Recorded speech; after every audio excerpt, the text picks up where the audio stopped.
Good morning all of you. आप सभी लोग जानते हैं हिस्ट्री क्या है। क्या होती है हिस्ट्री? हिस्ट्री एक ऐसा सब्जेक्ट है, एक ऐसी टॉपिक है जो हमें हमारे पिछले जीवन से जोड़ता है। पिछले जीवन का मतलब क्या है? यहाँ पे जो हमारे पास्ट थे, जो हमारे पूर्वज थे, उनके बारे में हमें बताता है। हम कैसे जानेंगे किसी के बारे में? हम कैसे जानेंगे कि आज यहाँ पे घर बना हुआ है तो कल यहाँ पे पहले क्या बना हुआ था? हमें नहीं पता। तो जो इस चीज़ों के बारे में बताए कि जो हो चुका है, क्या क्या हुआ है, पास्ट हो चुका है, उसके रिलेटेड जो भी टॉपिक्स हम लोग जानते हैं, पढ़ते हैं, जो भी उनके बारे में बताते हैं, उन्हें हम लोग हिस्टोरियन कहते हैं। और जो बताते हैं उसे क्या कहते हैं? जो फैक्ट होते हैं, उन फैक्ट को हम लोग कहते हैं हिस्ट्री। फैक्ट को हम लोग क्या कहते हैं? हिस्ट्री बोलते हैं। आज हम लोग क्या पढ़ने जा रहे हैं? आज हम लोग इंडिया और वर्ल्ड के बारे में पढ़ने जा रहे हैं। किसके बारे में पढ़ने जा रहे हैं? इंडिया और वर्ल्ड के बारे में। तो इससे पहले मैं आपको ये बताऊं कि इंडिया और वर्ल्ड में क्या रिलेशन था, कैसे रहते, इन सबसे पहले हम ये जान लेते हैं कि हिस्ट्री आखिर होती क्या है। हिस्ट्री आखिर क्या होती है? तो हिस्ट्री ऐसा फैक्ट है जो हमें हमारे पास्ट के बारे में बताता है। पास्ट के बारे में कैसे? पास्ट फैशंस बता सकता है, कल्चर बता सकता है, ठीक है, किस प्रकार से हम जीवन जीते थे आज की डेट में और पहले की डेट में, इन सभी के बारे में जो नॉलेज हमें मिल रहा है, जो भी चीजें हो गई हैं, जो भी चीजें हो गई हैं, वो सारी चीजें हिस्ट्री के अंतर्गत आती हैं। किसके अंतर आते हैं? History. Means history is a knowledge, history is a knowledge about our past, about our past that is related with culture traditions, that is related with our culture and traditions। हमारे traditions और culture से related जितनी भी knowledge आती है, वो सारी की सारी नॉलेज हम लोग कहाँ पढ़ते हैं? हिस्ट्री सब्जेक्ट में पढ़ते हैं, और कोई दूसरा नहीं है। हिस्ट्री, दो चीजें याद रखना, एक होते हैं आर्कियोलॉजिस्ट और दूसरे होते हैं हिस्टोरियंस। कौन कौन होता है? एक होता है आर्कियोलॉजिस्ट और दूसरा होता है historians. What is the difference between them and what were the work and what were the knowledge that is given by them. इनके क्या काम है, कैसे डिफरेंशिएट करें? आर्कियोलॉजिस्ट स्टडी करते हैं किसके बारे में? Monuments, sculpture, cultures and stones, what ever be the tradition. That is about, we are talking about what? Culture and tradition। Means archaeology में बताएंगे कि उस समय के लोग, जिस भी ईयर की हम लोग बात करें, उस समय के लोग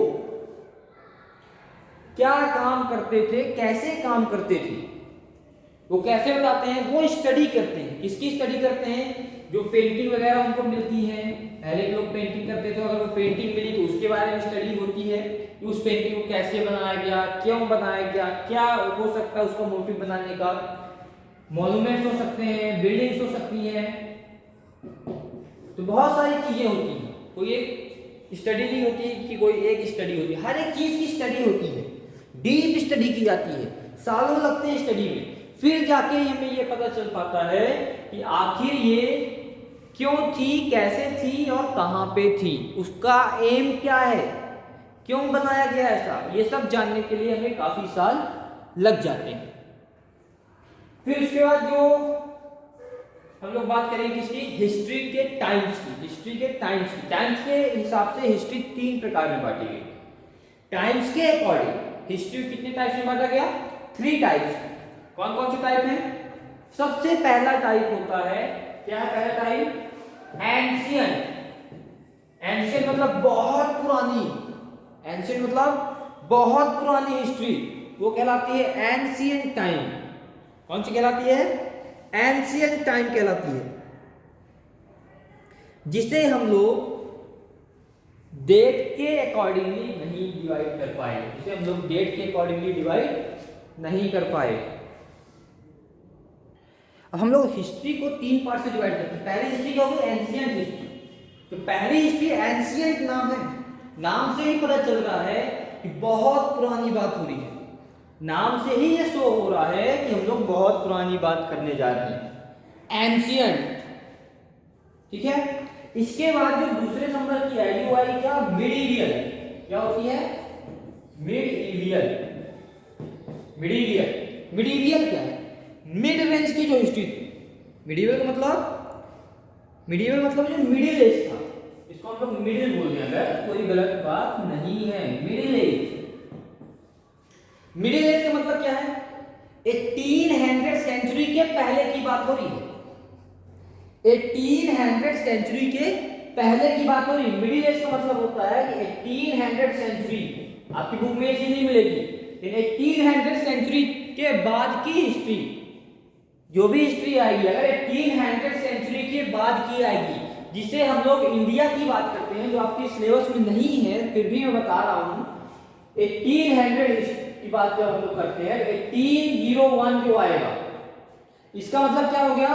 ट्रेडिंग इंडिया के नाम से हम लोग उसको जानते हैं। इस नाम से जानते हैं ट्रेडिंग इंडिया। मतलब इंडिया में जो व्यापार चालू हुआ था, बिजनेस चालू हुआ था, किसके द्वारा बिजनेस चालू हुआ था? फ्रांस, डच, डेनिश, ब्रिटिश, पुर्तगाल्स, ये सारे, पोर्तुगल वगैरह जो भी हैं, ये सभी चीजें क्या उन्होंने किया? इंडिया में ट्रेडिंग चालू की, बिजनेस चालू किया। कहां पे बिजनेस चालू किया? इंडिया में तो बिजनेस चालू किया, शहरों में बिजनेस नहीं चालू हुआ। कहां पे हुआ? कोस्टल एरियाज में हुआ। कहां पे हुआ? कोस्टल एरियाज में हुआ। अब कोस्टल एरियाज का मतलब हम लोग क्या समझते हैं? कोस्टल एरिया का मतलब हो गया समुद्रों के किनारे के जो एरिया कहलाते हैं, उसे हम लोग बोलते हैं कोस्टल एरियाज। तो जो बिजनेस चालू हुआ वो कब से चालू हुआ था? 1800 सेंचुरी के बाद, जिसे हम लोग मॉडर्न हिस्ट्री भी कहते हैं। जिसे हम लोग क्या बोलते हैं? मॉडर्न हिस्ट्री बोलते हैं। मॉडर्न हिस्ट्री क्यों बोलते हैं? क्योंकि इंडिया में जो डेवलपमेंट्स आए, इंडिया में जो डेवलपमेंट्स हुए, जो चेंजेज हुए, ये किसके कारण हुए? बेसिकली 1800 सेंचुरी के बाद हुए। 1800 सेंचुरी के बाद हुई। एक फैक्ट और हमेशा याद रखना, इंडिया में जो फर्स्ट स्ट्रगल लड़ी गई थी, इंडिया की बात कर रहे हैं, इंडिया में जो फर्स्ट स्ट्रगल लड़ी गई थी, आजादी की लड़ाई, जो पहली आजादी की लड़ाई लड़ी गई थी, पहली आजादी की लड़ाई कब लड़ी गई थी? 1857 में लड़ी गई थी। कब की बात हो रही है? 1857 में। मतलब 1857 में बहुत सारे नियम कानून भी बने थे। इंडिया में जाना आजादी का मतलब क्या होता है, बहुत सारे लोगों को पत्र लिखे गए, भैया सब एक साथ लड़ो, सब एक साथ इकट्ठा हुए, लड़ना चालू किए, धीरे धीरे, हालांकि हार गए थे। 1857 में जब आजादी की लड़ाई हुई थी तो हार गए थे, ऐसा नहीं कि हारे नहीं थे, जीते थे। क्या हुआ था? दिल्ली को टारगेट करके चला। कौन चला था? जितने भी रूलर्स हैं, जितने भी रूलर्स हैं, कौन कौन रूलर्स थे उस समय? रानी लक्ष्मीबाई, बहादुर शाह, जफर सेकेंड, बहुत सारे रूलर्स थे।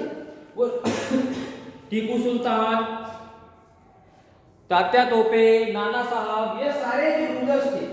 बेसिकली हम लोग बात कर रहे हैं किधर की? MP, UP, Maharashtra. किसकी बात कर रहे हैं? MP, UP, Maharashtra. ये जो 3 बेल्ट हैं, कौन कौन से? एमपी, यूपी और महाराष्ट्र। मध्य प्रदेश, उत्तर प्रदेश और महाराष्ट्र बेसिकली इन्होंने स्टार्ट किया था, फोर्स अप किया था। कहां से फोर्स अप किया था? आगरा, ग्वालियर। ग्वालियर एमपी का एक ऐसा राज्य, सॉरी ऐसा डिस्ट्रिक्ट है जो बहुत ही ज्यादा संघर्षशील रहा है। कब रहा है? हम लोग बात करें 1800 सेंचुरी से लेकर के कहां तक? 1947 तक की बात करें तो ग्वालियर बहुत ही ज्यादा संघर्षशील रहा है। मींस ग्वालियर ने आजादी की लड़ाई में बहुत ज्यादा पार्टिसिपेशन किया, अपना फुल योगदान दिया, उसने पूरी तरह से बोला कि मैं इसके लिए पूरी तरह से समर्पित हूं। कैसे ऐसा हुआ? ग्वालियर तो एक डिस्ट्रिक्ट है, वो कैसे ऐसा करेगी?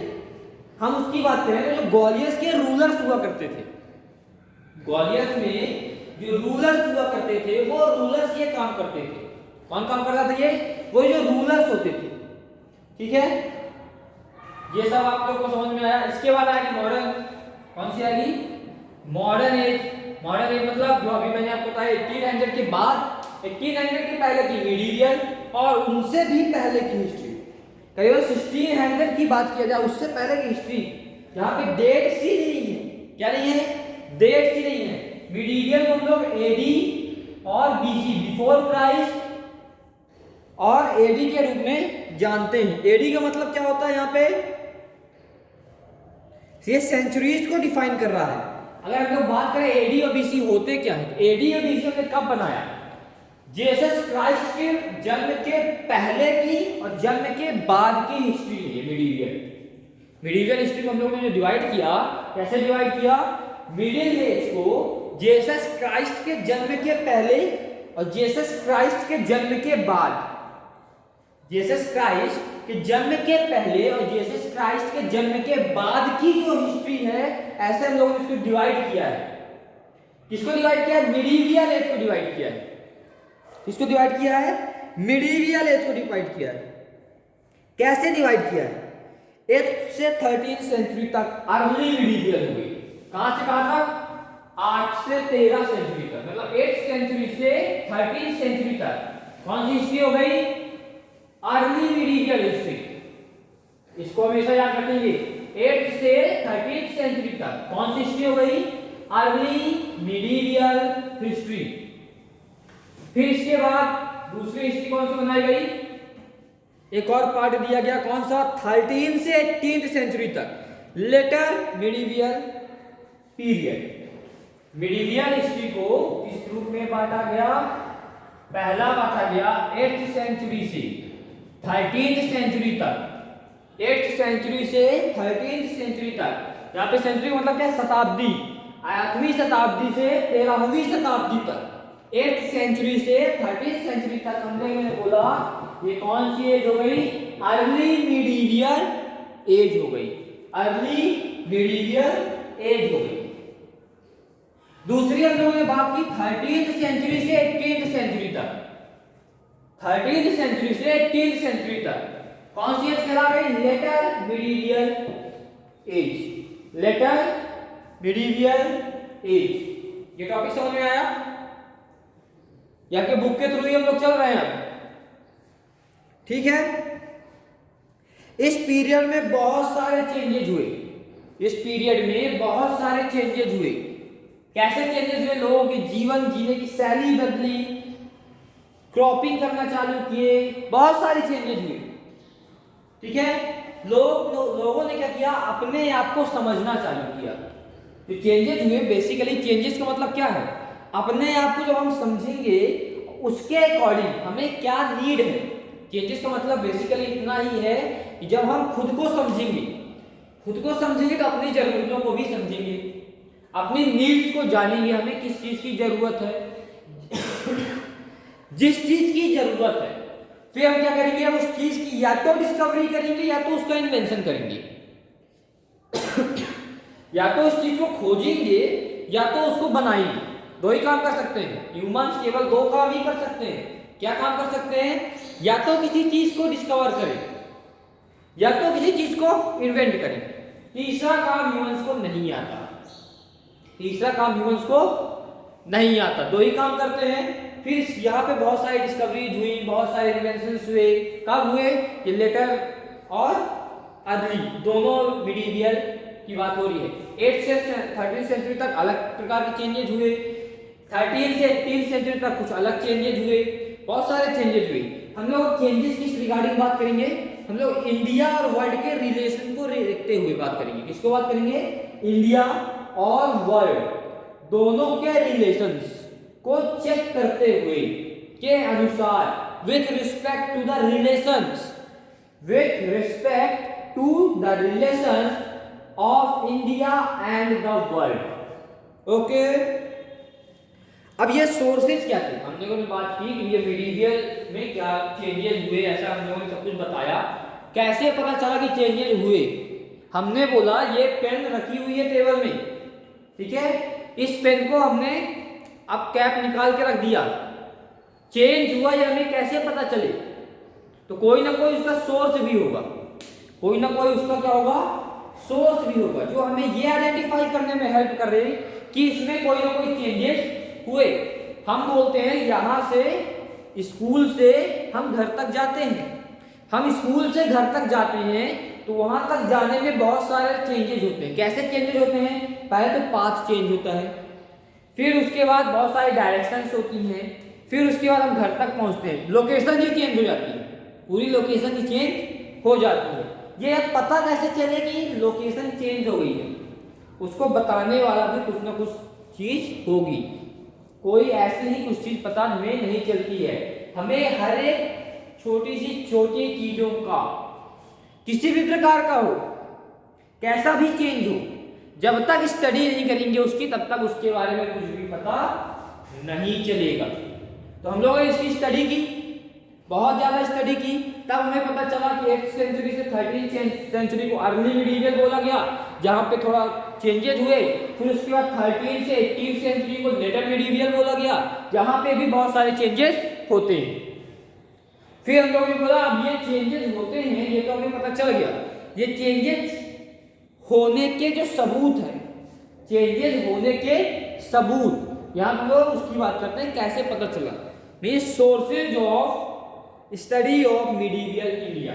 मिडीवियल इंडिया की स्टडी के सोर्स क्या है? भैया किसी ने उसके बारे में स्टडी की है कि नहीं की है?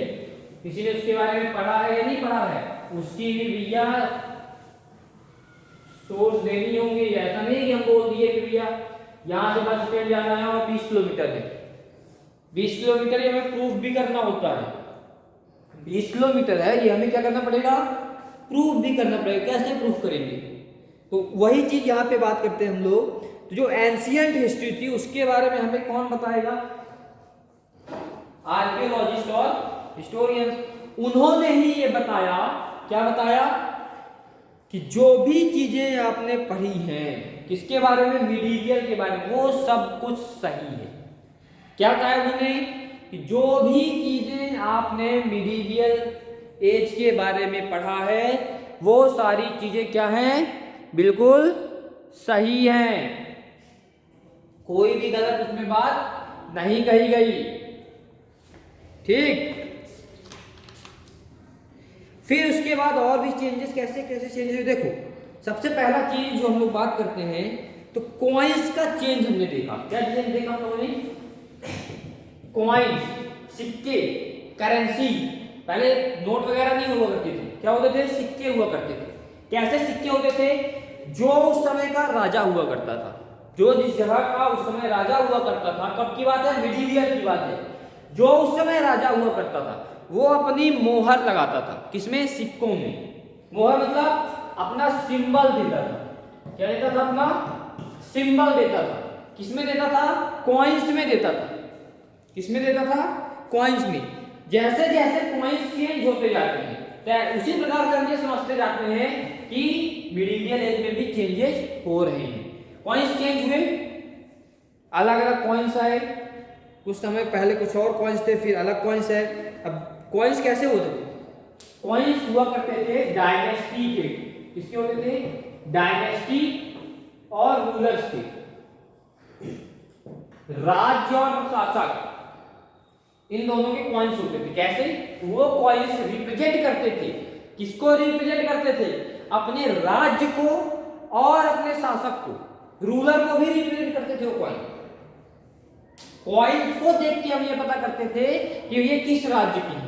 पहले के जमाने में मुगल्स के अलग कॉइन हुआ करते थे, ठीक है, जो हिंदू रूलर्स होते थे उनके अलग होते थे डायनेस्टीज के हिसाब से।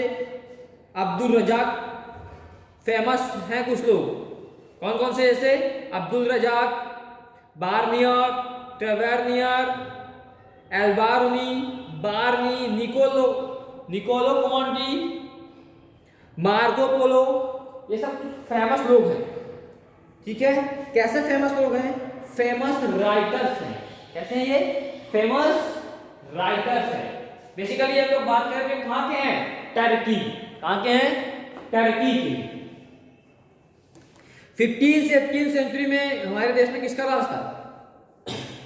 15 सेंचुरी से 18 सेंचुरी तक हमारे देश में मुगलों का राज था। मुगल्स, किसका राज था? मुगल्स का।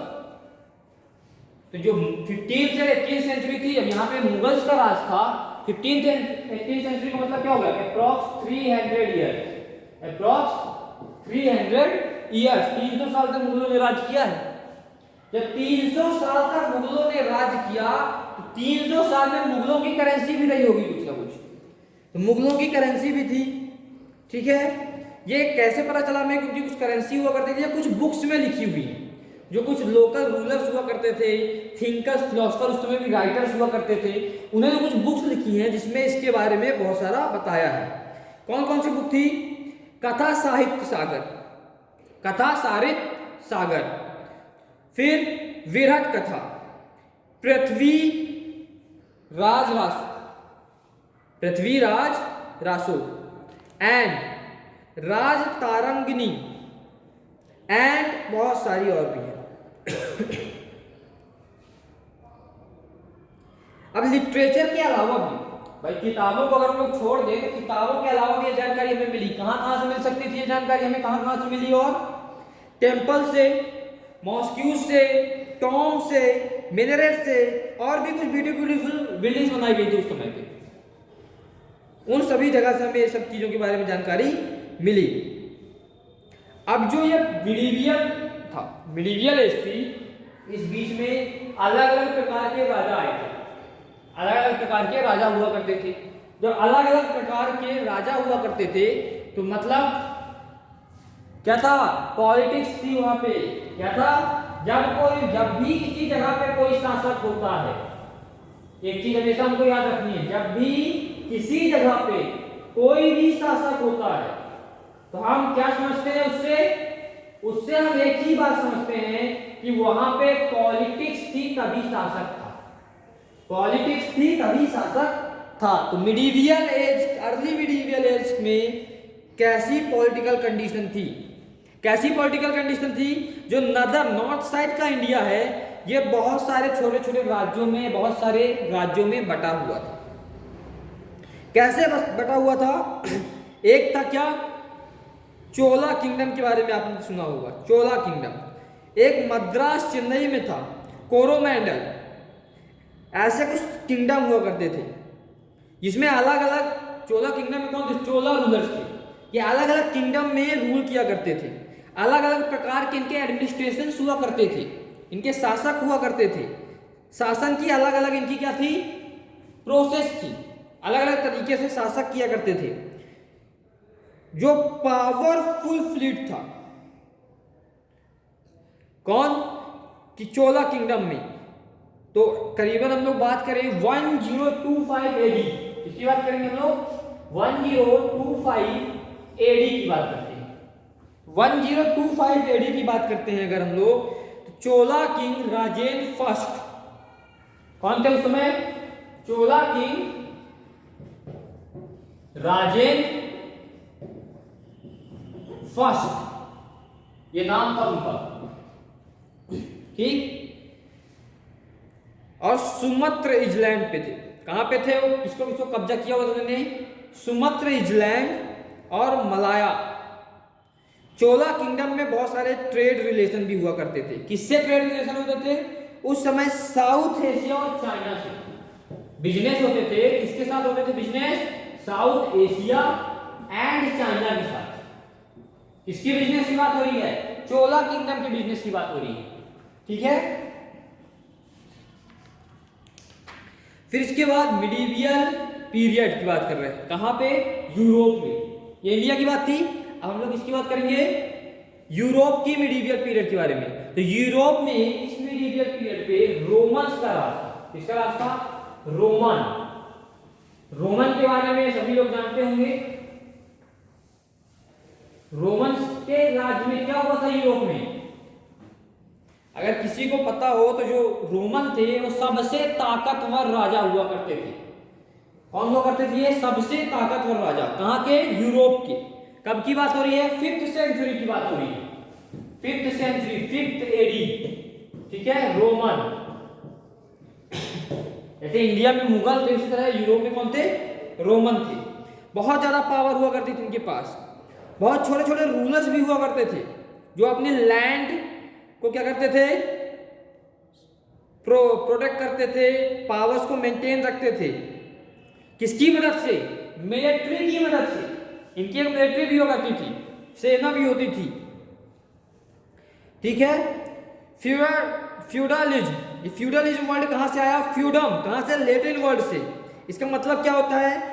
अ piece of land which is granted in return for services, काम करने के लिए जो लैंड दी जाती थी उसको हम लोग बोलते थे फ्यूडल, ठीक है। तो इसके जो क्या होता थे, आज भी हम लोग अगर बात करते हैं लोकल में, तो हम लोग एक एग्जांपल दे सकते हैं। हम लोग किसी को अपनी जमीन में काम करने के लिए परमिशन देते हैं कि भैया ठीक है आप यहाँ पे काम करो, उसके बदले हमें क्या? पैसा दे देना। क्या दे देना? पैसे दे देना, ठीक है। तो उस समय क्या होता था, जो लैंडलॉर्ड होते वो इसी तरह से जमीन दिया करते थे, भाई आप यहाँ पे काम करो अपना और उसमें हमें कुछ पैसे देना, प्रॉफिट आपका और हमारा दोनों का होना चाहिए, ठीक है। इसके बाद बात करते हैं हम लोग अरब्स की। यूरोप के बाद किसकी बात आती है? अरब्स की। तो अरब्स का राइज हुआ वहां से। अरब्स का राइज हुआ मतलब वेस्टर्न एशिया, जो वेस्टर्न एशिया में अरब थे वो कैसे थे? डिवाइड हो गए बहुत सारे ट्राइब्स में। इनके पास क्या था? सेंट्रल पावर नहीं थी, कोई एक सेंट्रल पावर नहीं थी। ऐसा नहीं था कि किसी एक जगह से लोग राज्य कर रहे हैं सभी जगह पे, ऐसा इनके साथ नहीं था। इनके साथ होता क्या था, जो यूनाइटेड अरब ट्राइब्स थी ये पॉलिटिकल पावर में थे। किसमें थे? पॉलिटिकल पावर में। वेस्टर्न एशिया तरफ कौन था? Jordan, Syria, Iraq, Turkey, Persia and Egypt, ये सब उसके क्या है? पार्ट है वेस्टर्न एशिया की तरफ। कहां पे? वेस्टर्न की तरफ। कहां पे? वेस्टर्न, वेस्टर्न एशिया की तरफ बात हम लोग कर रहे हैं। जो अरब से उनकी बहुत सारी टेरिटरीज थी। कहां तक थे ये लोग? स्पेन तक पूरा रीच करते थे। कहां तक रीच करते थे? पूरा स्पेन तक। इनका जो पॉलिटिकल पावर था और जो डेवलपमेंट था ट्रेड का, इसके कारण थोड़ा सा इनका क्या हुआ हम लोगों ने, जैसे जैसे समय के अनुसार इनके ट्रेडिंग पे क्या हुआ? इंप्रूवमेंट हुआ। जैसे जैसे समय के अनुसार ट्रेडिंग पे इंप्रूवमेंट होता गया, उसी प्रकार से इनके पावर भी क्या होते गए? बढ़ते चले गए, ठीक है। ये लैंग्वेज कैसी बोला करते थे? अरेबिक लैंग्वेज बोलते थे। कौन सी लैंग्वेज थी?